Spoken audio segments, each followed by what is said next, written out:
আমি দুজন সম্মানিত অতিথিকে শ্রদ্ধা ভরে জানাচ্ছি একটা বিষয়। দেখেন, আমরা ট্রাফিকের বিষয়টাকে সরকার এবং সরকার সংশ্লিষ্ট যারা জড়িত আছে তাদের উপরেই আমরা নির্ভরশীল।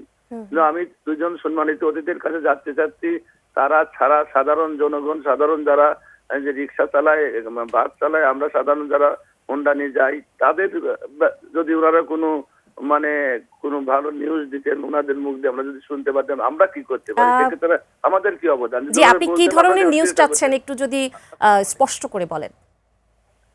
আমি বলতে চাচ্ছি যে সরকার এবং সরকার সংশ্লিষ্ট কর্মকর্তা কর্মচারী ছাড়া আমরা সাধারণ মানুষ যারা রিক্সা চালায়, হোন্ডা নিয়ে যায়, বাস চালায়, এবং আমাদেরও তো একটা দায়িত্ব আছে, সেক্ষেত্রে আমরা কি করতে পারি ওনাদের মুখ দিয়ে যদি একটু শুনতেন, সারা জাতিই শুনতো, সে ব্যাপারে আমরা একটু সতর্ক হতাম। আপনার যেটা মোটরসাইকেল এবং রিক্সা যারা সাধারণ মানুষ, আসলে প্রত্যেকেরই তো সিভিক সেন্স সবারই সমান, সবারই থাকতে হবে।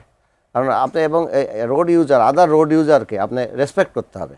এটাই আপনাদের জন্য আমরা বলবো যে আপনারা আরেকজনকে রেসপেক্ট করবেন, আরেকটা ভেহিকেলকে, আরেকটা ইয়েকে, পথচারীকে রেসপেক্ট। যেমন আমরা যদি ফুট ওভার ব্রিজ আছে, কিন্তু এই বাংলা মোটরের কথা আমাদের পাশে, সেখানে কিন্তু আপনি উপর দিয়ে কিন্তু যাচ্ছেন না, যাচ্ছেন কোথায়, নিচ দিয়ে। যখন আমরা সিগন্যাল ছাড়ি তখন আপনাদের হাঁটা শুরু হয়।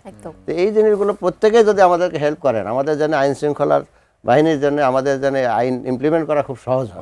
এটাই আপনাদের কাছে আমার রিকোয়েস্ট, যে আপনারা সবাই আমাদেরকে সহায়তা করেন। দেখেন, সবাই মিলেই কিন্তু আমরা এই দেশের মানুষ, সবাই মিলে আমরা কিন্তু বাংলাদেশের মানুষ।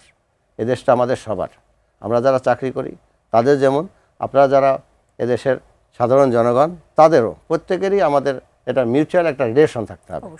সবাই আইনের প্রতি শ্রদ্ধাশীল হতে হবে, তাহলে এই দেশটা সুন্দর চলবে।